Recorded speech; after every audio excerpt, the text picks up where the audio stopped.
വിഷയം നമ്മൾ മറ്റൊരു തലത്തിലേക്ക് പോവുകയാണ്. വിശുദ്ധ ഖുർആനിനെ വിമർശിക്കുന്ന ആളുകൾ ആ വിമർശനത്തിന് ഉന്നയിക്കുന്ന നിരവധി കാര്യങ്ങൾ, ആ കാര്യങ്ങൾക്കുള്ള ഒരു മറുചോദ്യമായി നമ്മൾ ചോദിക്കുമ്പോഴാണ്, എന്താണ് നിങ്ങളുടെ മാനദണ്ഡം എന്ന് ചോദിക്കുമ്പോഴാണ് ശാസ്ത്രം എന്നവർ പറയാറുള്ളത്. അത് ശാസ്ത്രം എന്നത് ഒരാൾക്ക് മുന്നോട്ട് പോകാനുള്ള ഒരു ഗൈഡ് ലൈൻ അല്ല. തൻ്റെ മുന്നിലുള്ള ശാസ്ത്രകാരൻ്റെ മുമ്പിലുള്ള ഉപകരണങ്ങളും ആ സാഹചര്യങ്ങളും ഉപയോഗിച്ച് അദ്ദേഹം എത്തുന്ന അനുമാനങ്ങളെയാണ് നമ്മൾ ശാസ്ത്രം എന്ന് വിളിക്കുന്നത് എന്ന ചുരുക്ക വായനയിലേക്ക് നമ്മൾ എത്തുന്നു. ഇനി നമ്മളിവിടെ വിശകലനം നടത്തുന്നത് വിശുദ്ധ ഖുർആൻ ക്രോഡീകരിക്കപ്പെട്ടുവെന്നും ആ ക്രോഡീകരിക്കപ്പെട്ട വിശുദ്ധ ഖുർആനിലെ ഒരക്ഷരം പോലും ജനകോടികളുടെ ഹൃദയത്തിൽ ഒരക്ഷരം പോലും നഷ്ടപ്പെട്ടിട്ടില്ല എന്നും നഷ്ടപ്പെട്ടതിൽ ഒരിക്കലും നമുക്ക് മാർഗദർശനമാകേണ്ട ഒന്നും ഉണ്ടായിട്ടില്ല എന്നും വളരെ കൃത്യമായി നമ്മൾ മനസ്സിലാക്കിയിട്ടുണ്ട്.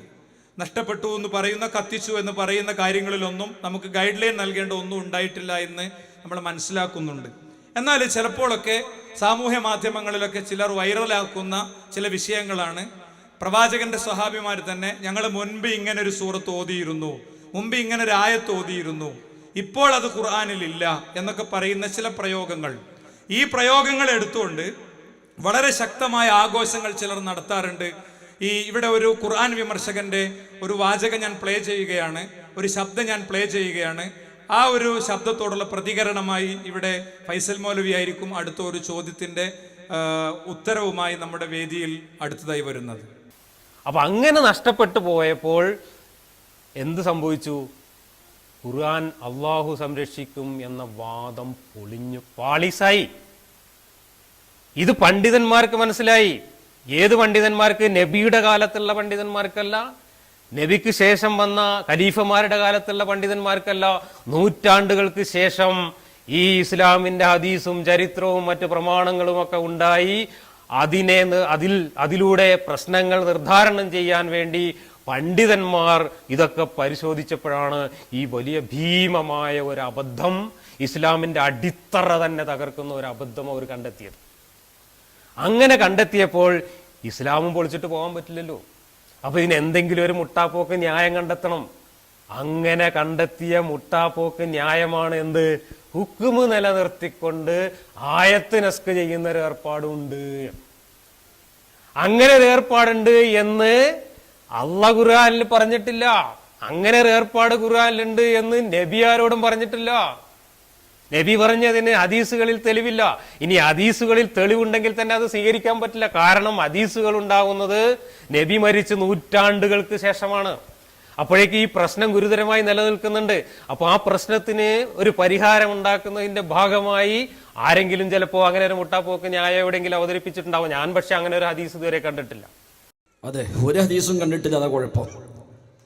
അങ്ങനെ ഹദീസ് മാത്രമല്ല, ഒരു ഹദീസും മര്യാദ കണ്ടിട്ടില്ലാത്ത, ഖുർആൻ ആദ്യം മുതൽ അവസാനം വരെ ഒരു പ്രാവശ്യമെങ്കിലും മനസ്സിലെത്തി വായിച്ചിട്ടില്ലാത്ത, എന്താണ് പാണ്ഡിത്യമെന്ന്, ആരാണ് പണ്ഡിതന്മാർ എന്ന് പോലും അറിയാത്ത ചില ആളുകൾ ആരൊക്കെയോ എഴുതി വെച്ച ഇംഗ്ലീഷിലോ മലയാളത്തിലോ ഉള്ള ചില പരിഭാഷകളിൽ നിന്ന് അതുപോലും മര്യാദക്ക് മനസ്സിലാക്കാതെ അടർത്തിയെടുത്ത് മറ്റാരോ നോട്ടുണ്ടാക്കി കൊടുത്തപ്പോൾ അത് വെച്ച് പ്രസംഗിച്ചപ്പോഴാണ് ഈ അബദ്ധങ്ങളൊക്കെ ഉണ്ടായത്. ഇത്തരം ആളുകൾക്ക് തെളിയിക്കപ്പെട്ടു കിട്ടണം. വിശുദ്ധ ഖുർആനിലെ ചില ആയത്തുകളൊക്കെ നഷ്ടപ്പെട്ടു പോയിട്ടുണ്ട് എന്ന് തെളിയിക്കപ്പെടണം. എങ്കിലല്ലേ ഇത് ദൈവികമല്ല, ഇത് കാലികമല്ല, ഇക്കാലത്തേക്ക് അനുയോജ്യമല്ല എന്നൊക്കെ സ്ഥാപിച്ചെടുക്കാൻ പറ്റുക. ഒരിക്കലും അത് സാധ്യമല്ല എന്നാണ് ആമുഖമായി സൂചിപ്പിക്കാറുള്ളത്. എന്നാൽ നസ്ഖ് എന്നുള്ളത് പ്രവാചകന്റെ കാലം മുതൽ, വഹയിറങ്ങുന്ന കാലം മുതൽ ഖുർആനും ഹദീസും ഒരേ സ്വരത്തിൽ പഠിപ്പിച്ചു പോന്ന സ്വഹാബത്ത് മുതൽ ഇതുവരെയുമുള്ള മുസ്ലിം ലോകത്തെ മുഴുവൻ പണ്ഡിതന്മാരും മുഴുവൻ സാധാരണക്കാരും അടക്കം ഒരേപോലെ സ്വീകരിച്ച് അംഗീകരിച്ചു പോന്ന ഒരു യാഥാർത്ഥ്യമാണ് യഥാർത്ഥത്തിൽ നസ്ഖ് എന്നുള്ളത്.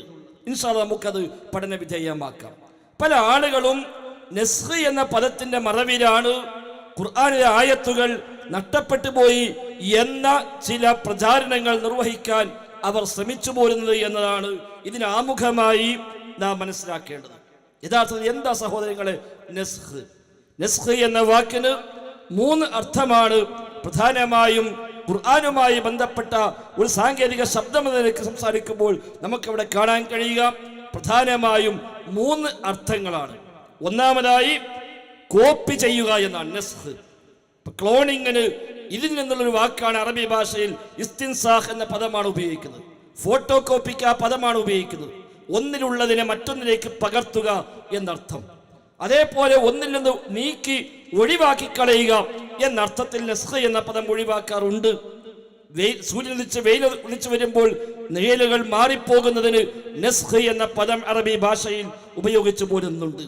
അതേപോലെ റഫ്അ് എടുത്തൊഴിവാക്കുക എന്ന അർത്ഥത്തിലും ഈ പദം ഉപയോഗിച്ചു പോരുന്നുണ്ട്. അതല്ലാതെ നസ്ഖ് എന്ന പദം നഷ്ടപ്പെട്ടു പോവുക എന്ന അർത്ഥത്തിൽ അറബി ഭാഷയിൽ ഖുർആനിന്റെ സാങ്കേതിക ശബ്ദം വിശദീകരിക്കുന്നിടത്ത് എവിടെയും ഈ പദവുമായി ബന്ധപ്പെട്ട ഒരു വിശദീകരണമില്ല എന്ന് ആമുഖമായി പ്രത്യേകമായി ഓർമ്മപ്പെടുത്തുന്നു. അതോടൊപ്പം ഈ നസ്ഖ് എന്ന വാക്കിന് തെറ്റായ അർത്ഥം പറഞ്ഞുകൊണ്ട് ഖുർആനിലെ ആയത്തുകൾ നഷ്ടപ്പെട്ടു പോയി എന്ന് പ്രചരിപ്പിക്കുന്ന ആളുകളോട് ഒരു ചോദ്യം കൂടി ചോദിക്കുകയാണ്. സാങ്കേതികമായ ഈ പദത്തിന് നഷ്ടപ്പെട്ട വചനങ്ങൾ, നഷ്ടപ്പെട്ട ഖുർആനിക വചനങ്ങൾ എന്ന് ലോകത്ത് ഇത്തരം ഇസ്ലാമിക വിമർശകന്മാരല്ലാതെ മറ്റാരാണ് അർത്ഥം പറഞ്ഞത് എന്ന ഒരു ചോദ്യം കൂടി ഇൻഷാ അല്ലാഹ് ചോദിക്കുകയാണ്. തീരുന്നില്ല, ചോദ്യങ്ങൾ ഇനിയും തുടർന്നുകൊണ്ടേയിരിക്കും. ഇങ്ങനെ പ്രചരിപ്പിക്കുകയും പിന്നെ അവരെ വക കുറെ പിടിപ്പും തൊങ്ങലും വെച്ചുകൊണ്ട് പിന്നെ പറയും ചില ആയത്തൊക്കെ ആട് തിന്നുപോയി, അങ്ങനെ ആട് തിന്നത് കൊണ്ട് ആ ആയത്ത് ഖുർആനിൽ പോയി എന്നാണ് വേറെ ചില മനുഷ്യന്മാരുടെ വിശദീകരണങ്ങൾ.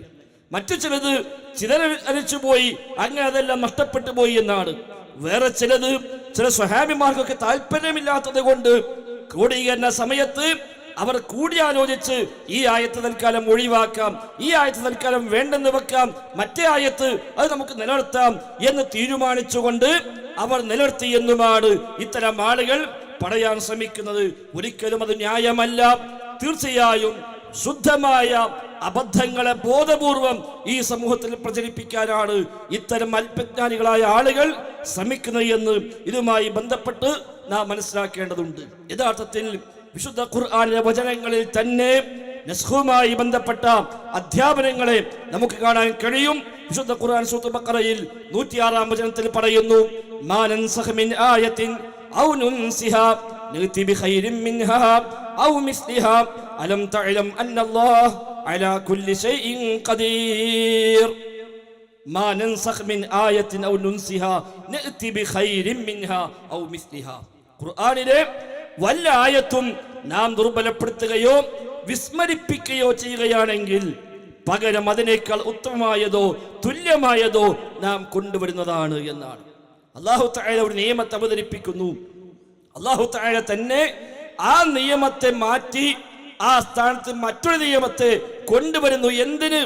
നഅതി ബിഖൈരിൻ മിൻഹാ, അതിനേക്കാൾ ഖൈറായ നിയമം. മനുഷ്യകുലത്തിന് ആദ്യം കൊടുത്ത നിയമത്തേക്കാൾ അനുഗുണമായ, അതിനേക്കാൾ നേട്ടമായ ഒരു നിയമത്തെ അല്ലാഹു തആല തന്നെ പകരം കൊടുക്കുന്നു. ഔ മിസ്ലിഹാ, അല്ലെങ്കിൽ സമാനമായതെങ്കിലും അല്ലാഹു തആല കൊണ്ടുവരുന്നു. എന്തുകൊണ്ട്? അല്ലാഹു തആല എല്ലാത്തിനും കഴിവുള്ളവനാണ്, അല്ലാഹു തആല എല്ലാം അറിയുന്നവനാണ്. അപ്പൊ വിശുദ്ധ ഖുർആൻ തന്നെ എടുത്തു പറഞ്ഞു, ഒരു വചനത്തെ നാം ദുർബലപ്പെടുത്തുകയോ നാം മറപ്പിക്കുകയോ ചെയ്യുന്നുവെങ്കിൽ എന്നാണ്. അള്ളാഹുവാണ് ദുർബലപ്പെടുത്തുന്നവൻ, അള്ളാഹുവാണ് മറപ്പിക്കുന്നവൻ. അതല്ലാതെ ആട് തിന്നിട്ടോ ചിതറിച്ചിട്ടോ തീ പൊള്ളലേറ്റിട്ടോ ഒന്നും നഷ്ടപ്പെട്ടു പോകുന്ന വചനങ്ങളല്ല വിശുദ്ധ ഖുർആന്റെ വചനങ്ങളെന്ന് ഇതുമായി ബന്ധപ്പെട്ട് ഏറ്റവും പ്രധാനമായി നാം തിരിച്ചറിയേണ്ടതുണ്ട്. ഞാൻ പറഞ്ഞു, നസ്ഖ് എന്ന പദത്തിന് 3 അർത്ഥമാണ് ഖുർആനുമായി ബന്ധപ്പെട്ട് അറബി ഭാഷയിൽ ഈ പദവുമായി ബന്ധപ്പെട്ട് പ്രയോഗിച്ചു പോരുന്നത്. 3 അർത്ഥങ്ങളാണ്. ഒരു നിയമം അല്ലാഹു തആല ആദ്യം അവതരിപ്പിക്കുന്നു. ശേഷം അല്ലാഹു തആല മനുഷ്യകുലത്തിന്റെ പുരോഗതിക്കനുസരിച്ച് ആ നിയമത്തിൽ ചില മാറ്റങ്ങൾ അല്ലാഹു തആല നൽകുന്നു. നിങ്ങൾ ഇങ്ങനെ ചെയ്യണമെന്ന് അല്ലാഹു തആല ആദ്യം പറയുന്നു. കുറച്ചു കാലം സമൂഹം അതിന്റെ പിന്നാലെ പോയി സമൂഹം പുരോഗതിപ്പെട്ട് പാകപ്പെട്ട് വരുമ്പോൾ അല്ലാഹു തആല പറയും, ഇനി മുതൽ നിങ്ങൾ ഇങ്ങനെ ചെയ്യുക. അതാണ് നസ്ഖ്. ഇതിൽ ആദ്യം ഇറങ്ങിയ വചനം അഥവാ നിയമത്തെ ദുർബലപ്പെടുത്തി കളഞ്ഞ ആ വചനത്തിന് മൻസൂഖ് എന്ന് പറയും. അതിനെ ദുർബലപ്പെടുത്തിക്കൊണ്ട് രണ്ടാമത് വന്ന നിയമത്തിന്, ആ വചനത്തിന് നാസിഖ് എന്നും പറയും. ദുർബലമാക്കിയത് നാസിഖ്, ദുർബലമാക്കപ്പെട്ടത് മൻസൂഖ്. യഥാർത്ഥത്തിൽ ദുർബലമാക്കുന്നവൻ അല്ലാഹു തആല. അതാണ് നസ്ഖ്. ഇതിനാണ് ഇത്തരം ചില യുക്തിവാദികൾ എന്ന് പോലും വിളിക്കാൻ പറ്റാത്തവർ അവരതിന് നഷ്ടപ്പെട്ടു പോയ ആയത്തുകൾ എന്നർത്ഥം വെക്കുന്നത്. യഥാർത്ഥത്തിൽ പറഞ്ഞതുപോലെ ഖുർആനിക വചനത്തിൽ തന്നെ അധ്യാപനം വന്നു, ഹദീസുകളിൽ വന്നു. സ്വഹാബത്തിന് പരിചയമുണ്ട്, താബിഈകൾക്ക് പരിചയമുണ്ട്. നാം കേട്ട ശബ്ദത്തിന്, ആ ശബ്ദത്തിന് ഉടമ പറഞ്ഞത് സ്വഹാബത്തിന്റെ കാലത്തില്ല, താബിഈങ്ങളുടെ കാലത്തില്ല, ഹദീസിൽ ഏതായാലും ഇല്ല, ഹദീസ് പിന്നെയല്ലേ ഉണ്ടായത് എന്നാണ്. എവിടുന്ന അയാൾ ഹദീസ് മനസ്സിലാക്കിയത്? നബി തങ്ങളെ കാലം കഴിഞ്ഞ് 200 കൊല്ലം കഴിഞ്ഞിട്ട് ഹദീസ് ഉണ്ടായത് എന്ന. 200 കൊല്ലം കഴിഞ്ഞ് ഹദീസ് ഉണ്ടായാൽ അത് നിർമ്മിത ഹദീസ് എന്ന പേര് പറയുക, അത് വ്യാജമാണ്. മുഴുവൻ ഹദീസും ഉണ്ടായത് നബി തങ്ങൾ വഫാത്താകുന്നതിന് മുമ്പായിട്ടാണ്. നബി തങ്ങൾ വഫാത്തായതിനു ശേഷം പിന്നെ ഒരു ഹദീസ് ഉണ്ടാകുന്ന പ്രശ്നമില്ല. നബിയുടെ വാക്കുകൾ, നബിയുടെ പ്രവൃത്തികൾ, നബിയുടെ അംഗീകാരങ്ങൾ, ഇതാണല്ലോ ഹദീസ്. നബി തങ്ങൾ വഫാത്തായി 200 കൊല്ലം കഴിഞ്ഞാൽ പിന്നെ എങ്ങനെ സഹോദര ഒരു ഹദീസ് ഉണ്ടാവുക? അപ്പൊ അതുപോലും അറിയാത്ത ആളുകളാണ് ഖുർആനിക വചനങ്ങൾ നഷ്ടപ്പെട്ടു എന്ന് രൂപത്തിൽ ഇവിടെ പ്രചരിപ്പിക്കുന്നത്.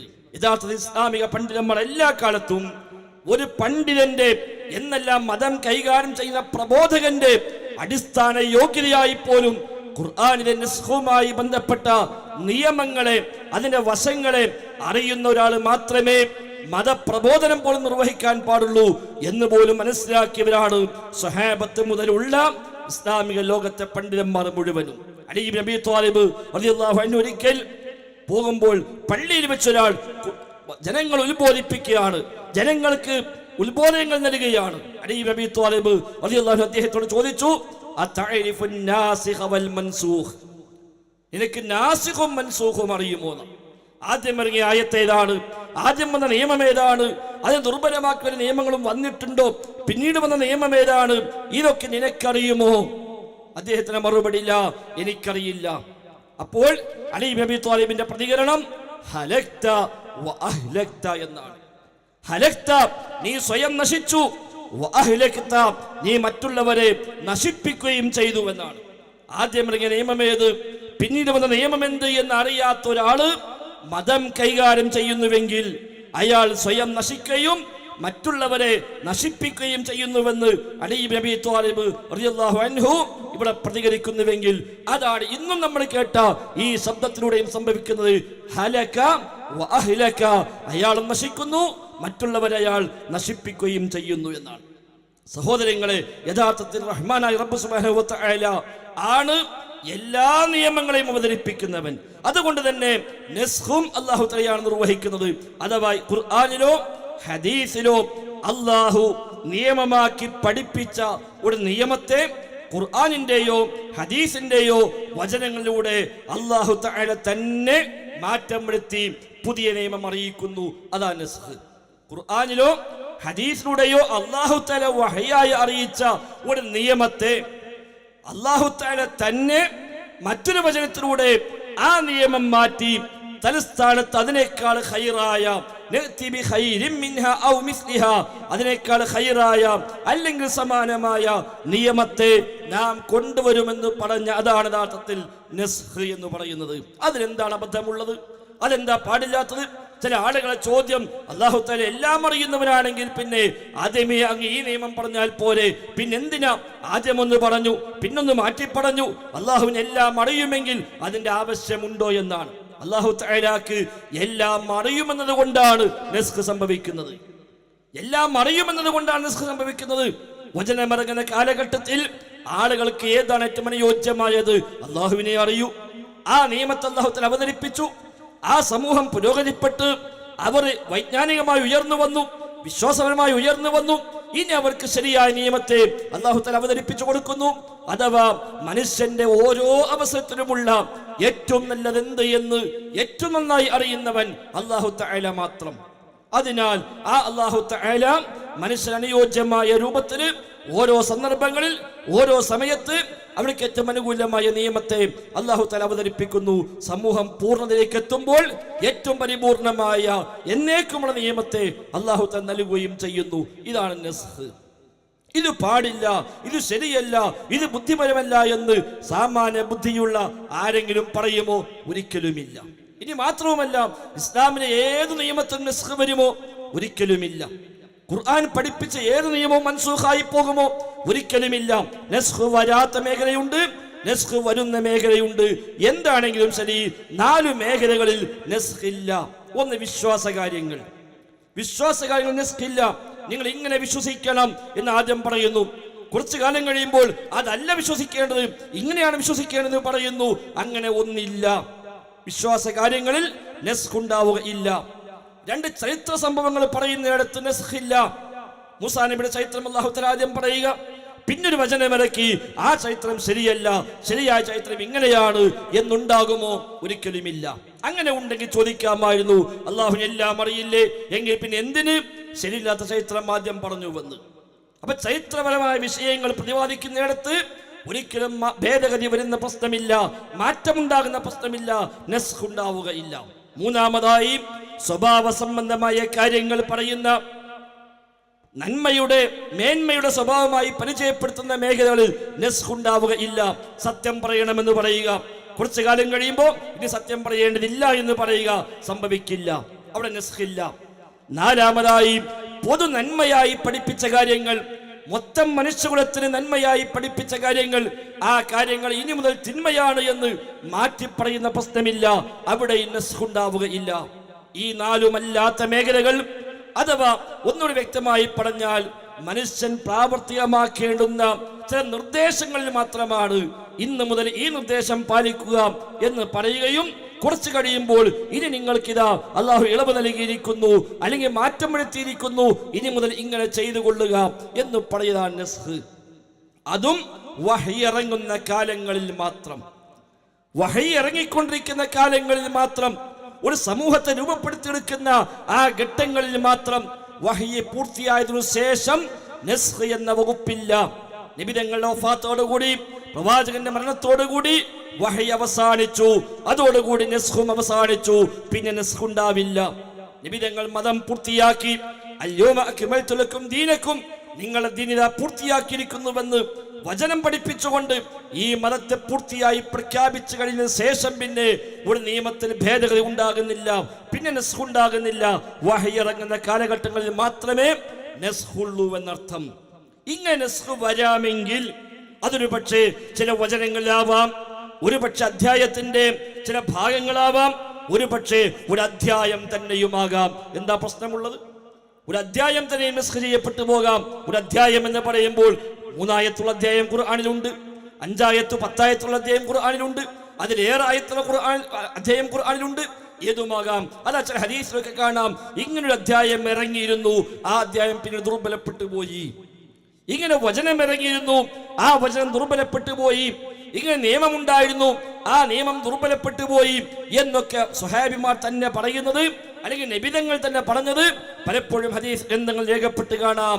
ഇതിനെടുത്തുകൊണ്ടാണ് ഇത്തരം ചില ആളുകൾ ദുർബലപ്പെട്ടുവെന്ന് അർത്ഥം വരുന്ന, മാറ്റം വരുത്തപ്പെട്ടുവെന്ന് അർത്ഥം വരുന്ന നെസ്ഖ് എന്ന പദത്തിന് നഷ്ടപ്പെട്ടുവെന്ന് അർത്ഥം വെക്കുകയും, എന്നിട്ടിതാ ഖുർആനിൽ ഇങ്ങനെ ആയത്തുണ്ടായിരുന്നു, അത് നഷ്ടപ്പെട്ടു പോയതാണ്, സ്വഹീഹ് ബുഖാരി പറയുന്നുണ്ട്, സ്വഹീഹ് മുസ്ലിമിൽ പറയുന്നുണ്ട് എന്നൊക്കെ പറഞ്ഞ് സ്വഹീഹ് ബുഖാരിയുടെ ഒറിജിനൽ കിതാബ് ഒരു പക്ഷെ ജീവിതത്തിൽ കണ്ടിട്ട് പോലുമില്ലാത്ത, ഒരാവർത്തി വായിച്ചിട്ട് പോലുമില്ലാത്ത സ്വഹീഹുൽ ബുഖാരി എന്ന പദം പോലും മര്യാദക്ക് പറയാൻ കഴിയാത്ത, എന്തിനേറെ നെസ്ഖ് എന്ന പദം പോലും പറയാൻ കഴിയാതെ നസ്ഖ് എന്നൊക്കെയാണ് ചില മനുഷ്യന്മാരെ പറഞ്ഞുകൊണ്ടിരിക്കുന്നത്. അത്തരം ആളുകളാണ് ഈ വലിയ പണ്ഡിതന്മാരായി രംഗപ്രവേശനം ചെയ്യുന്നത് എന്നതാണ് ഏറ്റവും വലിയ വേദനാജനകം. ഇനി ഇങ്ങനെ ഒരു നിയമത്തിൽ ഇത്തരം ചില ഘട്ടങ്ങൾ പാലിക്കപ്പെടാമോ? തീർച്ചയായും പാലിക്കപ്പെടാം. എന്തുകൊണ്ട്? ഒരു സമൂഹത്തെ രൂപപ്പെടുത്തി കൊണ്ടുവരികയാണ്. അതിനാൽ ഒരു പക്ഷെ അത്രയും കാലം ശീലിച്ചു പോകുന്ന ശീലത്തെയാണ് ഒന്നാകെ ഇസ്ലാം മാറ്റിമറിക്കുന്നത്. അവിടെ സ്വാഭാവികമായും ചില ഘട്ടങ്ങൾ ഇസ്ലാം പാലിച്ചു പോരുന്നു. ഒന്നിച്ച് ഒരു നിയമം പറയുന്നതിന് പകരം ചില ഘട്ടങ്ങളിലൂടെ ആ സമൂഹത്തെ പരിവർത്തിപ്പിക്കുന്നു. ഉദാഹരണങ്ങളായി 2 ഉദാഹരണം പറയാം. ഒന്ന് മദ്യനിരോധനവുമായി ബന്ധപ്പെട്ട്. മദ്യനിരോധത്തിൽ 4 ഘട്ടങ്ങളാണ് ഇസ്ലാം ഇവിടെ അതിനെ സമ്പൂർണ്ണ നിരോധത്തിലേക്ക് എത്തുന്നതിന് മുമ്പായി പ്രധാനമായും 4 ഘട്ടങ്ങളിലൂടെയാണ് ആ നിയമങ്ങൾ നിയമമാക്കിയത്. ആദ്യ ഘട്ടത്തിൽ അല്ലാഹു തആല പറഞ്ഞു, അത് നല്ലൊരു പാനീയമല്ല, നല്ലതല്ല, റിസ്ക് വേറെ പറഞ്ഞു. എന്നാൽ ഇതിൽ നിന്നുണ്ടാക്കുന്ന ലഹരിയെ വേറെയുമായ സൂറത്തുൻ നഹ്ലിലൂടെ അല്ലാഹു തആല പരിചയപ്പെടുത്തി. വമിൻ സമറാത്തിൻ നഖീലി വൽ അഅ്നാബ് തത്തഖിദൂന മിൻഹു സകറാ വറിസ്കൻ ഹസനാ. പഴവർഗ്ഗങ്ങൾ, മുന്തിരിയിൽ നിന്ന്, അതേപോലെ ഈത്തപ്പഴത്തിൽ നിന്നൊക്കെ നിങ്ങൾ ലഹരി ഉൽപ്പാദിപ്പിക്കുന്നു, നല്ല ഭക്ഷണങ്ങൾ ഉൽപ്പാദിപ്പിക്കുന്നു. അപ്പൊ ലഹരി വേറെ, നല്ല ഭക്ഷണം വേറെ. ലഹരി നല്ലതല്ല എന്ന സൂചനയാണ് ആദ്യഘട്ടത്തിൽ വന്നത്. കാരണം അന്ന് അവർക്ക് മദ്യമില്ലാതെ, ലഹരിയില്ലാതെ ഒരു ദിവസം പോലും ജീവിക്കാൻ കഴിയാത്ത അവസ്ഥയിൽ മദ്യത്തിൽ മുങ്ങിക്കുളിച്ച സമൂഹത്തോടാണ് ഇനി മദ്യം ഉപയോഗിക്കാൻ പാടില്ല എന്ന് പറയാനുള്ളത്. അതുകൊണ്ട് അല്ലാഹു തആല എല്ലാം അറിയുന്നവനായതുകൊണ്ട് അള്ളാഹു ആദ്യഘട്ടത്തിൽ ഇങ്ങനെ ഒന്ന് പറഞ്ഞു. അപ്പൊ തന്നെ ചില സ്വഹാബിമാരൊക്കെ അത്ര നല്ലതല്ലെങ്കിൽ നമുക്ക് ആവശ്യമില്ല, അവർ ഒഴിവാക്കി. എന്നാൽ രണ്ടാം ഘട്ടത്തിലേക്ക് എത്തിയപ്പോൾ ഇതിൽ നേട്ടങ്ങൾ ഉണ്ടെങ്കിലും ആ നേട്ടങ്ങളെക്കാൾ ഏറെ ദോഷമാണെന്ന് പഠിപ്പിച്ചു. ഖുൽ ഫീഹിമാ ഇസ്മുൻ കബീർ വമനാഫിഉ ലിന്നാസ്. ഇതിൽ കുറ്റകൃത്യമായവയുണ്ട്, ദോഷമുണ്ട്, പ്രയോജനവുമുണ്ട്. പക്ഷേ വഇസ്മുഹുമാ അക്ബറു മിൻ നഫ്ഇഹിമാ, പ്രയോജനത്തെക്കാൾ ഏറെ ദോഷമാണുള്ളത് എന്ന് പറഞ്ഞ ദോഷത്തിന്റെ വശമാണ് കൂടുതൽ, നന്മ അല്പമേയുള്ളൂ എന്ന് പഠിപ്പിച്ചപ്പോൾ എങ്കിൽ പിന്നെ ആവശ്യമില്ല, കുറെ ആളുകൾ പിന്നെയും വിരമിച്ചു. മൂന്നാം ഘട്ടം എത്തിയപ്പോൾ അല്ലാഹു തആല പറഞ്ഞു, യാ അയ്യുഹല്ലദീന ആമനൂ ലാ തഖറബുസ് സ്വലാത വഅൻതും സുകാറ. ലഹരി ബാധിതരായിക്കൊണ്ട് നമസ്കാരത്തെ സമീപിക്കാൻ പാടില്ല. നിസ്കാര സമയത്ത് പൂർണ്ണമായ ബോധമുള്ളവരായിരിക്കണം, ലഹരി ബാധിച്ചു കൊണ്ടുവരാൻ പാടില്ല. നിയന്ത്രണങ്ങൾ വന്നു. അപ്പൊ വളരെ അപൂർവം സമയത്ത് മാത്രമേ മദ്യപിക്കാൻ പറ്റുകയുള്ളൂ. അടുത്ത നമസ്കാരമാകുമ്പോഴേക്ക് ബോധം തെളിഞ്ഞു വരണം, ബുദ്ധി തെളിഞ്ഞു വരണം. ആ നിലയ്ക്ക് മദ്യപാനം പറ്റുകയുള്ളൂ. അപ്പൊ നിയന്ത്രണങ്ങൾ വന്നപ്പോൾ കുറെ ആളുകൾ പിന്നെയും പിറകോട്ട് പോയി. നാലാമത്തെ ഘട്ടത്തിൽ പൂർണ്ണ നിരോധനം വന്നു. അതെ, യാ അയ്യുഹല്ലദീന ആമനൂ ഇന്നമൽ ഖംറു വൽ മൈസിറു വൽ അൻസാബു വൽ അസ്ലാം റിജ്സും മിൻ അമലി ശൈത്താൻ ഫജ്തനിബൂഹു ലഅല്ലകും തുഫ്ലിഹൂൻ. ഇതെല്ലാം പൈശാചികമാണ്, മ്ലേച്ഛമാണ്. അതിനാൽ ഫജ്തനിബൂഹു, നിങ്ങൾ വർജിക്കണം. അതിനുശേഷം പിന്നെ മദ്യപാനമുണ്ടായില്ല, പൂർണ്ണമായും നിന്നു. ഈ ഘട്ടങ്ങളിലൂടെയാണ് ഇസ്ലാം ഈ നിയമത്തെ കൊണ്ടുവന്നത്. ഇത് ശരിയല്ല എന്നാണോ? എങ്കിൽ രണ്ടാമത്തെ ചോദ്യം, ഏതാ ശരിയല്ലാത്തത്? ഘട്ടം ഘട്ടമായി നിരോധിച്ചത് ശരിയായില്ല എന്നാണോ? ആദ്യമേ ഒറ്റയടിക്ക് നിരോധിക്കണമായിരുന്നുവെന്നാണോ? അതോ മദ്യം നിരോധിച്ചതേ ശരിയായില്ല എന്നാണോ? ഏതാ നിങ്ങൾക്ക് പറയാനുള്ളത് എന്ന് അത്തരം ആളുകൾ ഒന്ന് പറഞ്ഞാൽ നന്നു. ഇതേപോലെ തന്നെയാണ് വ്യത്യസ്ത വിഷയങ്ങളിൽ കാണാം. ഇങ്ങനെ വ്യത്യസ്തമായ മേഖലകളെ പാലിച്ചുകൊണ്ടാണ് അല്ലാഹു തആല നിയമത്തെ കൊണ്ടുവന്നത്. ആയിഷ റളിയല്ലാഹു അൻഹ ഈ വിഷയവുമായി ബന്ധപ്പെട്ട് പറയുമ്പോൾ അവര് പഠിപ്പിക്കുന്നുണ്ട്, വിശുദ്ധ ഖുർആനിൽ ആദ്യം ഇറങ്ങിയ ആയത്തുകളിൽ പാരത്രികമായ ബോധം ഊട്ടിയുറപ്പിച്ചു കൊടുത്തു, നരക സ്വർഗത്തെ പറ്റി പറഞ്ഞ് പഠിപ്പിച്ചു കൊടുത്തു. അങ്ങനെ ആളുകൾ ഇസ്ലാമിലേക്ക് വരികയും ഈ വിശ്വാസം ക്ലിയറാവുകയും ചെയ്തപ്പോൾ നസലൽ ഹലാലു വൽ ഹറാം, നിഷിദ്ധങ്ങൾ അനുവദനീയമായവ ഏതൊക്കെ എന്ന നിയമങ്ങൾ അല്ലാഹു തആല അവതരിപ്പിച്ചു. എന്നിട്ട് അവർ പറയുകയാണ്, വലൗ നസല അവ്വല ശൈഇൻ ലാ തസ്റബുൽ ഖംർ, മദ്യപിക്കാൻ പാടില്ല എന്നാണ് ആദ്യം ഇറങ്ങിയിരുന്നത് എങ്കിൽ ആളുകൾ പറയുമായിരുന്നു, ലാ നദഉൽ ഖംറ അബദ, ഞങ്ങൾ മദ്യം ഉപേക്ഷിക്കില്ല എന്ന് പറയുമായിരുന്നു. വ്യഭിചരിക്കാൻ പാടില്ല എന്നായിരുന്നു ആദ്യമായി ഇറങ്ങിയ വചനമെങ്കിൽ അവര് പറയുമായിരുന്നു, ഞങ്ങൾ വ്യഭിചാരം ഉപേക്ഷിക്കില്ല എന്ന്. അപ്പൊ അവിടെ ഘട്ടങ്ങൾ പാലിച്ചു. ഇനി അതേപോലെ നോമ്പ് നിർബന്ധമാക്കിയപ്പോൾ ആദ്യഘട്ടം അല്ലാഹു തആല പറഞ്ഞു, നോമ്പെടുക്കാൻ കഴിയുന്നവരും വേണമെങ്കിൽ നോമ്പിന് പകരം ഭക്ഷണം നൽകിയാലും മതി സാധുക്കൾക്ക്. കുറച്ചു കഴിഞ്ഞപ്പോൾ അല്ലാഹു വീണ്ടും ആയത്തിറക്കി, അത് പറ്റില്ല, ഫമൻ ശഹിദ മിൻകുമുശ് ശഹ്റ ഫൽയസുംഹു, ഈ മാസത്തിൽ സന്നിഹിതരായവർ നോമ്പെടുക്കണം എന്ന് നിർബന്ധമായി പഠിപ്പിച്ചു. ഈ മാറ്റം പാടില്ല എന്നാണോ? ഇതാണ് സഹോദരങ്ങളെ നസ്ഖുമായി ബന്ധപ്പെട്ട അധ്യാപനങ്ങൾ. അല്ലാതെ ചരിത്രത്തിലോ വിശ്വാസ മേഖലയിലോ ഒന്നും തന്നെ നസ്ഖില്ല. ഈ നസ്ഖുകൾ മൂന്ന് രൂപത്തിൽ വരാം. ഒന്നുകിൽ വചനം നിലനിൽക്കും, നിയമം ഒഴിവായി പോകും, അല്ലെങ്കിൽ നിയമം നിലനിൽക്കും, വചനം ഒഴിവായി പോകും. ചിലപ്പോൾ നിയമങ്ങളും വചനങ്ങളും രണ്ടും എടുത്തു മാറ്റപ്പെടും. എല്ലാം ചെയ്യുന്നവൻ അല്ലാഹു തആല തന്നെയാണ്. വചനം നിലനിന്നു, നിയമം ഒഴിവായി. പിന്നെന്താ നിലനിർത്തിയത്? നിയമം മാത്രമേ ഒഴിവായുള്ളൂ. പാരായണ പ്രതിഫലം ഇപ്പോഴുമുണ്ട്, അതിന് അമാനുഷികത ഇപ്പോഴുമുണ്ട്, അതിന്റെ ഭാഷാ സൗന്ദര്യം ഇപ്പോഴുമുണ്ട്, അതിന്റെ ദൈവികത ഇപ്പോഴുമുണ്ട്. എന്നാൽ നിയമം പാലിക്കേണ്ടതില്ല, അത്രയേ ഉള്ളൂ. ചിലതിൽ വചനം കാണില്ല, പക്ഷെ നിയമം ഉണ്ടാകും. എന്തിന്? വചനം കണ്ടില്ലെങ്കിലും വിശ്വാസികൾ സ്വീകരിക്കാൻ ബാധ്യസ്ഥരാണ്. അല്ലാഹു പറഞ്ഞു, അവന്റെ റസൂല് പറഞ്ഞു എന്ന് ബോധ്യപ്പെട്ട് കഴിഞ്ഞാൽ സമിഅനാ വഅതഅനാ, അത് അപ്പടി സ്വീകരിക്കുന്നു, പിന്നെ ചോദ്യമില്ല. എല്ലാത്തിനും ഉദാഹരണങ്ങൾ നമുക്ക് ഹദീസ് ഗ്രന്ഥങ്ങളിൽ കാണാൻ കഴിയും. ഏതായിരുന്നാലും ഇങ്ങനെ ദുർബലപ്പെടുത്തപ്പെടുന്ന നിയമങ്ങളെ, എടുത്തു മാറ്റപ്പെടുന്ന നിയമങ്ങളെ നബിയും സഹാബിമാരും തന്നെ കൃത്യമായി പഠിപ്പിച്ചിട്ടുണ്ട്. വിശുദ്ധ ഖുർആൻ തന്നെ വ്യത്യസ്തങ്ങളായ വചനങ്ങളിൽ അക്കാര്യം വിശദീകരിച്ചിട്ടുമുണ്ട്. അതിനെയാണ് നഷ്ടപ്പെട്ട വചനങ്ങൾ എന്ന അർത്ഥം മാറ്റിയിട്ട് ചില ആളുകൾ വിശ്വാസികൾക്കിടയിൽ അതുവഴി വസ്വാസം ഉണ്ടാക്കാൻ പറ്റുമോ എന്നവർ ശ്രമിച്ചു കൊണ്ടിരിക്കുന്നത് ഒരിക്കലും സാധ്യമല്ല എന്നേ സൂചിപ്പിക്കാനുള്ളൂ. ഇനി മാത്രവുമല്ല, മുസ്ലിം ലോകത്തെ പണ്ഡിതന്മാർ എല്ലാ കാലഘട്ടങ്ങളിലും ഇതുമായി ബന്ധപ്പെട്ട ധാരാളം ഗ്രന്ഥങ്ങൾ തന്നെ രചിച്ചതായി കാണാനും കഴിയും. വ്യത്യസ്തങ്ങളായ ഗ്രന്ഥങ്ങൾ ഹിജ്റ 1-ാം നൂറ്റാണ്ട് മുതൽ ഇതുവരെയുമുള്ള ഏത് നൂറ്റാണ്ടെടുത്താലും ശരി, ഓരോ നൂറ്റാണ്ടിലും അനേകം ഗ്രന്ഥങ്ങൾ ഈ വിഷയം പഠിപ്പിക്കാൻ വേണ്ടി മാത്രം രചിക്കപ്പെട്ടവയായി കാണാൻ കഴിയും. അറിയപ്പെട്ടിടത്തോളം താബിഈ പ്രമുഖനായ ഇമാം ഖത്താദയാണ് ഈ രംഗത്ത് ആദ്യമായി ഒരു ഗ്രന്ഥം രചിക്കുന്ന മഹാപണ്ഡിതൻ. അദ്ദേഹം ഹിജ്റ 117 മരണപ്പെടുന്നത്. 117 മരണപ്പെട്ട ഇമാം ഖത്താദ അൻ-നാസിഖ് വൽ മൻസൂഖ് എന്ന പേരിൽ ഗ്രന്ഥം എഴുതുന്നു. അതിനുശേഷം ഹിജ്റ 200-കളിൽ, ഹിജ്റ 300-കളിൽ, ഹിജ്റ 400-കളിൽ, ഹിജ്റ 500-കളിൽ, ഇങ്ങനെ ഏതു കാലമെടുത്താലും ശരി ആ കാലഘട്ടങ്ങളിലൊക്കെ ഇതുമായി ബന്ധപ്പെട്ട പ്രത്യേകം ഗ്രന്ഥങ്ങൾ തന്നെ പണ്ഡിതന്മാർ രചിച്ചു. ഇത് ഖുർആനുമായി ബന്ധപ്പെട്ട സ്വതന്ത്രമായ ഗ്രന്ഥം എഴുതിയവർ ആ ഗ്രന്ഥങ്ങളിൽ പ്രത്യേകം അധ്യായങ്ങൾ തന്നെ ഈ വിഷയമായി ചർച്ചയ്ക്ക് അവർ മാറ്റിവെച്ചു. ഇതൊക്കെ അറബിയിലായതുകൊണ്ട് മനസ്സിലാവില്ല എന്നാണെങ്കിൽ ഏറ്റവും ചുരുങ്ങിയത് അമാനി മൗലവി എഴുതിയ ഖുർആൻ പരിഭാഷയുടെ ആമുഖം വായിച്ചാൽ അവിടെ കാണാൻ നസ്ഖുമായി ബന്ധപ്പെട്ട വളരെ കൃത്യമായ വിശദമായ അധ്യാപനങ്ങൾ, വിശദീകരണങ്ങൾ അമാനി മൗലവി രേഖപ്പെടുത്തിയിട്ടുണ്ട്. അത് വായിച്ചൊരാൾ പിന്നെ എന്താ ഈ ഹദീസ് ഇങ്ങനെ, ഈ ഹദീസ് ഖുർആനെതിരാണല്ലോ, ഇത് സ്വീകാര്യമല്ലല്ലോ എന്ന തലത്തിലേക്ക് അത്തരം ആളുകളുടെ ചിന്തകൾ പോവില്ല എന്ന് കൂടി സാന്ദർഭികമായി സൂചിപ്പിച്ചുകൊണ്ട് അവസാനിപ്പിക്കുന്നു. ഒറ്റക്കാലം ശ്രദ്ധയിൽപ്പെടുത്താനുള്ളത്, ഈ പ്രോഗ്രാമുമായി ബന്ധപ്പെട്ട് ഇതിന്റെ സംഘാടകർക്ക് നമ്മുടെ എല്ലാവരുടെയും ഒരു സാമ്പത്തികമായ പിന്തുണ ആവശ്യമുണ്ട്. അവർ നമ്മെ സമീപിക്കും. ആത്മാർത്ഥമായി മനസ്സറിഞ്ഞ് ഇഖ്ലാസോടുകൂടി ഈ സംരംഭത്തെ നമ്മളെല്ലാവരും സഹായിക്കുക. അള്ളാഹു നമ്മിൽ നിന്ന് സ്വീകരിക്കുമാറാവട്ടെ. അസ്സലാമു അലൈക്കും വറഹ്മത്തുള്ളാഹി വബറകാതുഹു. സഹോദരങ്ങളെ, വീണ്ടും ഒരിക്കൽ കൂടി ഞാൻ ഓർമ്മപ്പെടുത്തുന്നു, ഇത്തരം ആളുകളുടെ പ്രഭാഷണങ്ങൾ കേൾക്കുകയും ആ പ്രഭാഷണങ്ങളിൽ എന്തൊക്കെയോ ഉണ്ട് എന്ന് തോന്നിപ്പോവുകയും ചെയ്ത ആളുകൾ അവരുടെ മതപരമായ അടിത്തറയിലെ അറിവ് കുറവാണ് അവരെ ഇങ്ങനത്തെ ഒരു അവസ്ഥയിലേക്ക് എത്തിക്കുന്നത്.